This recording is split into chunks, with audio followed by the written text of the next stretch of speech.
pinakamahirap na utos ng ating Panginoon. Yung gawa ng mabuti ang kaaway, mahirap na yon. Yung mahalin pa kaya? O yung mahalin ang kaaway, mahirap na yon. Yung gawan pa kaya sila ng mabuti? Diba? Dobling hirap ito. Pwede siguro yung sinasabi ng iba, as an expression of your love for your enemy, yakapin mo. Diba? Expression of love, yakapin mo. Yakapin mo ng kahit pitik-pit hanggang sa hindi na makahinga. Seriously, ito ay command, utos ng Diyos. Kailangan natin sundin ito, gaano man kahirap. At dito po natin may apply yung sinabi ng pare noon. Wala namang mahirap ang hindi magagawa ng paraan kung gugustuhin lamang. So yun po muna siguro ang una, gustuhin muna natin. And this basically means, alisin natin ang bias natin na ito ay imposibleng gawin. Kasi kapag pinangunahan na po natin ang ayaw natin gawin dahil imposible itong gawin, tao lang ako, doon pa lang ang talo na eh. Doon pa lang nagiging mahirap na kahit pa hindi pa natin ito sinisimulan talaga. Kaya, gustuhin muna natin. At papaano nga ba natin ito gagawin? Well, maraming paraan. Pero sa palagay ko, foremost of all these ways is the way of Jesus. Gawin natin ito sa paraan ni Jesus. Sapagkat in the first place, hindi naman po natin ito gagawin ng tayo lang. Gagawin natin ito ng si Jesus ay nasa sa ating kalooban. Ito rin po, again, babalik na naman tayo. As sinabi natin nung nakaraang linggo, napakahalaga na maghari sa puso at sa buhay natin si Kristo. So much so na pwede na nating sabihin, in all honesty, yung sinabi ni San Pablo, hindi na ako nabubuhay, kundi si Kristo nang nabubuhay sa akin. Kasi doon lamang natin magagawa yung mga ipinapagawa ng Panginoon sa atin sapagkat tutulungan niya tayo na ito ay gawin in as much as siyang unang gumawa nito para sa atin.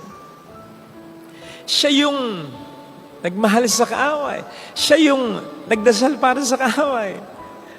Siya yung nagbigay ng kanyang balabal. Siya ito eh.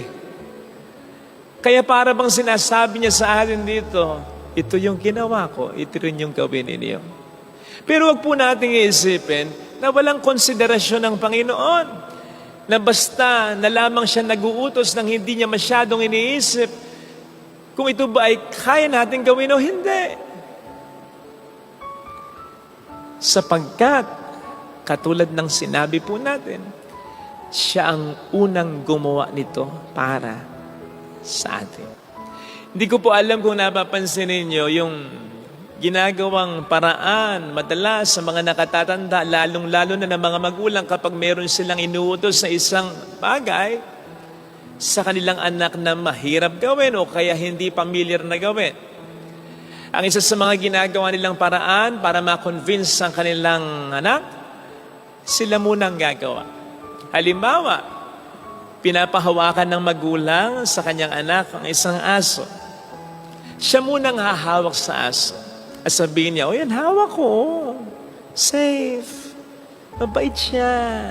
Harmless siya.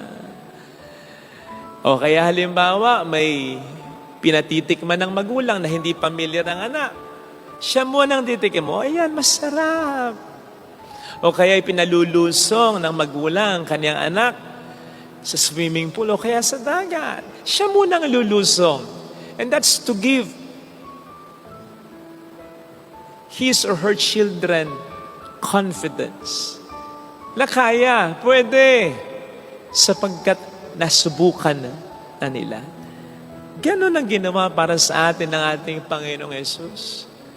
Sa totoo lang, pwede niyang iutos na lamang ito sa atin eh. Gawin ninyo, basta gawin ninyo.